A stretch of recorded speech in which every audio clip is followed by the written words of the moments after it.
Oh, as if this day couldn't get any better. India landed a rocket on the moon today on its south pole, which I'm really proud of the achievement, by the way. Congratulations to India for that. But also, we've got this as well. The leader of the Wagner mercenary group, Yevgeny Prigozhin, has been presumed dead in a plane crash in Russia. So, there's a BBC News video on it right now. You're going to hear the audio, and I'm going to give my initial reaction to this information. Link will be down in the description. You'll not be able to see it, but the link will be down there if you want to watch.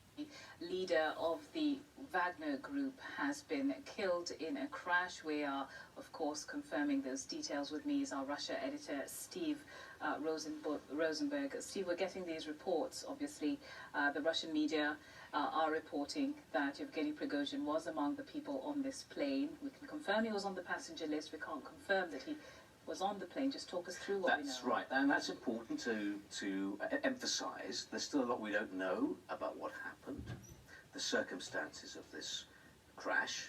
We know, according to the Russian aviation agency, that Mr. Prigozhin was on the list of passengers for this flight. We know no more than that.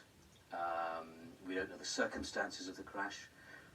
But interestingly, this happened 2 months to the day since the start of the Wagner mutiny. If you go back to June, and those remarkable events when we saw the paramilitary group led by Mr. Prigozhin begin this mutiny and launch what it called the March of Justice to remove the military leadership of the Russian Federation.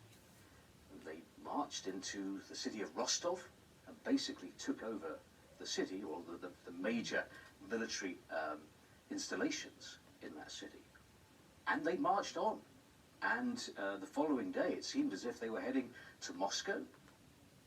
So basically what this guy is explaining, that Yevgeny Prigozhin, when he was alive anyways, just a couple, 2 months ago, I think it was 2 months today exactly, but the Wagner mercenary group suddenly turned on Russia, because I believe it was because one of their missiles struck one of their troops on accident, and they took that as being done on purpose to try and stop their advancements and try and give the Russian military some more glory.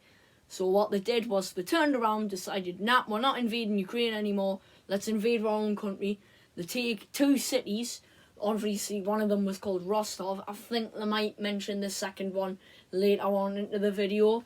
But anyways, they took over that, destroyed the Russian tanks, and yeah, there was just loads of people supporting them, and they were on their way, walking there, they were getting ready for a massive civil war thing, and then they got all sent out to Belarus in prison or something. It's crazy, it turned around in a day. But anyways, let's keep watching. And this was a huge challenge laid down by Mr. Prigozhin and the Wagner commanders to the leadership of the Kremlin and to President Putin. They didn't get to Moscow because by the end of the day a deal had been done by President Putin and Mr. Prigozhin, and the mutiny was over within a day. And that left a lot of people scratching their heads, and there was a deal done. And even though a number of Russian servicemen were killed in this mutiny, Mr. Prigozhin was allowed to go scot-free. And he, according to this deal, he had to leave Russia and move to Belarus, taking with him those Wagner fighters who remained loyal to him. And that caused a lot of unease, even in the Russian newspapers, which are pretty heavily controlled by the state. Questions were asked, how come someone like Mr. Prigozhin can organise a mutiny which leads to the death of Russian servicemen, and yet charges are dropped against him? So that is absolutely crazy though, because the Kremlin, they control a lot of stuff, and usually they say a lot of positive things about their country, but instead they're taking a negative by saying, well, how on earth has he managed to be allowed to get away?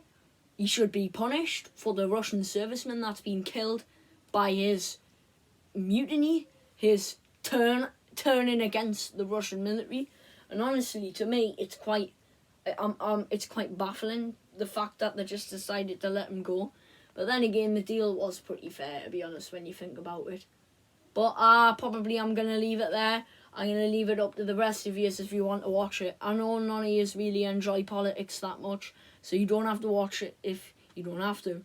But this video will be taken down if I don't give credit, so I've got to give credit to the BBC. I'm going to put down the video link to the description. Hope you guys enjoyed this video. Freddy Fazbear 12 is back. I'll see you guys later.